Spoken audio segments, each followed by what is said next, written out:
In a surprisingly self-critical report, CNN's Sara Murray described how CNN earlier this week was duped by Trump into providing hours of positive coverage on him for supposed immigration plans that he apparently had no interest or plans to ever actually pursue, and it worked perfectly. She's going to describe it in this video. The bait and switch that the president pulled when it came to immigration yesterday. He had this meeting with the anchors. He talked about a path to legal status.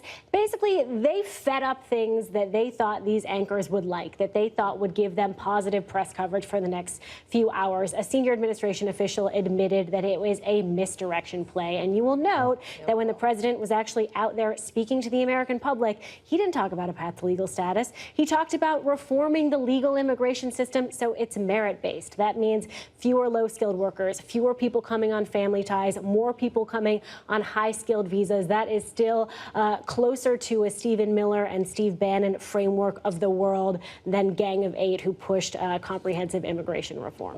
Interesting twist, although it does make you wonder. So we're not supposed to believe what the senior-most official at the lunch says, who then they allowed it to be the president's name, says. We're not supposed to believe what they say. Maybe we shouldn't believe what they say. Okay, can I just answer John King's question? Of course you shouldn't believe what they say. Now look, they're saying it about Trump, but actually this reveals, unfortunately, a deeper truth about the mainstream media. So the Trump administration is not the first to pull in CNN anchors or other anchors and tell them, okay, here's where we're going to be headed in this speech or in this press conference or in this new bill that's being proposed. They give them a little taste of it, and the anchors go out and go, oh, I have access, and here's what I found out. And they reported dutifully, and that's what happened here. They said, hey, we're going to do a path to legal status, and they all went and said path to legal status. In fact, I should have noted that, because I remember the anchors saying that before the speech, and then I listened to the speech, and I was like, there was no pathway to legal status there. Did he choose to leave that out? No, it turns out not only were they lying about it, but now they admit it and kind of brag about it. Like, haha, CNN anchors, you're so stupid. Of course we lied to you so that you could give us positive coverage. And then we decided we're not gonna do that. So yes, the Trump administration is far more brazen than past administrations. Yeah. But John, CNN, all you guys, when Obama pulled you in or Bush pulled you in, you shouldn't have just carte blanche believed them either. Yeah. Like, you have this bias and you think that it's like a liberal bias because they keep accusing you of that. And now liberals say it's a conservative bias because you're run by multi-billion-dollar corporations, and there's some truth to some of the journalists being liberal and all the corporations being conservative. But what you really have is an establishment bias, that if someone in a position of power tells you something, you think that it is a fact, and you report it as a fact, and now it's like the end of Casablanca, where you're shocked, just shocked to find out there's gambling in this establishment. Right? Of course the government sometimes lies to you. Thanks for the spoiler, Jim. Sorry. And so it's supposed to be your job, CNN, and our job to sort out when the government is telling the truth and when they are lying. Yes. And when you assume that they're telling you the truth all the time, well, that's how you get hoodwinked. The only difference between Trump and the other guys is that he's brazen enough to admit that he lied to you. And he lies more. That's true. But Obama lied to you plenty. Bush lied to you plenty. Hello, Iraq War.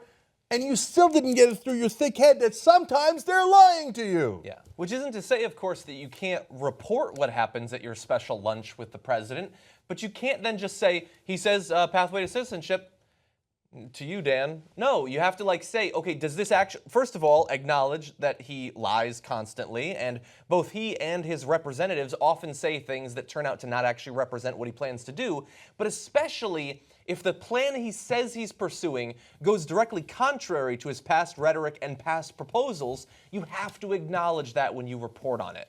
And if you turn out that you've been burned, the next time you have to acknowledge that too. You report on what he says, you report on what the rumors of his plans are, but you put them in a context that allows people to understand how likely something is to actually be the case. And let me give CNN a tiny bit of credit in this case, because they actually at least came out and said, we got hoodwinked. He told us this, we reported it, and now it turns out it's not true. Yeah, they're doing that. On the other hand, there are parts of this where the rest of the media continues to be hoodwinked. So one of the other talking points they gave to all the anchors were, Trump's going to speak from his heart tonight.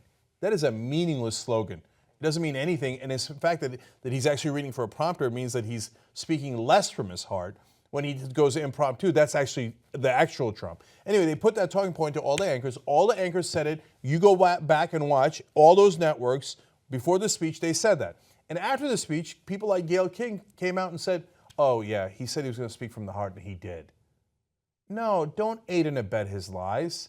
That's a talking point. And yes, other administrations have said talking points like that before, and you should not have aided and abetted them. Yeah. You should say what the reality is. They told us because they wanted us to tell you that he's going to speak from his heart. But what does that actually mean, speaking from the heart? And has he not been speaking from the heart this whole time? Like, was he purposely He was so groomed before? Right, before he was just lying or whatever, and for the first time he's going to be emotional? And how so? And if he really is speaking from the heart, why is this a rare speech where he's using the teleprompter Exactly. from a speech we know other people wrote? At long last, he will speak from Steve Bannon's heart. Yes. Say that. That actually communicates information. So whether it's CNN or the other guys, you're supposed to be watchdogs. So from time to time, you are now doing that with Trump. You should have been doing that all along, and you should not go back to sleep when it's not Trump. Whether it's an establishment Republican or an establishment Democratic president, you shouldn't believe what the government says just because the government said it. Yes. You're supposed to be the ones who check up on that and hold them to account. Support independent media and get the whole Young Turks 2-hour show and other network shows all ad-free. TYTnetwork.com/join. Come join us today.